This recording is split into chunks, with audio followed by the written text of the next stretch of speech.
حضرت محمد مصطفیٰ صلی اللہ علیہ وسلم کا فرمان۔ ہمارے پیارے آقا حضرت محمد مصطفیٰ صلی اللہ علیہ وسلم نے حضرت انس رضی اللہ تعالیٰ عنہ سے فرمایا، جب گھر میں آیا کریں تو گھر والوں کو سلام کیا کرو، اس سلام سے تجھ پر اور تیرے گھر والوں پر برکت نازل ہوگی۔ حضرت محمد مصطفیٰ صلی اللہ علیہ وسلم کا فرمان۔ جب دو آدمی ملتے ہیں تو پہلے کون سلام کرتا ہے؟ آپ صلی اللہ علیہ وسلم نے فرمایا، وہ جو دونوں میں سے اللہ کے زیادہ قریب ہے۔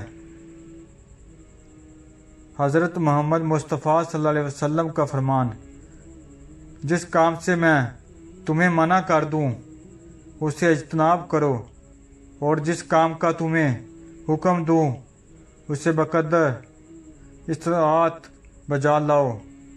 تم سے پہلے لوگوں کو ان کے کثرت سے سوالات کرنے اور انبیاء علیہ السلام سے اختلاف رکھنے پر انہیں تباہ و برباد کر دیا۔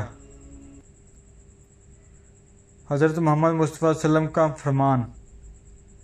اپنی کمائی پاک رکھو، تمہاری دعا قبول ہوگی۔ حضرت محمد مصطفیٰ صلی اللہ علیہ وسلم کا فرمان۔ آدمی اپنے اچھے اخلاق کی وجہ سے ان لوگوں کا مرتبہ پا لیتا ہے جو راتوں کو عبادت کرتے ہیں اور دن کو روزے رکھتے ہیں۔ حضرت محمد مصطفیٰ صلی اللہ علیہ وسلم کا فرمان۔ مہمان کو رخصت کرتے وقت گھر کے دروازے تک نکلنا سنت ہے۔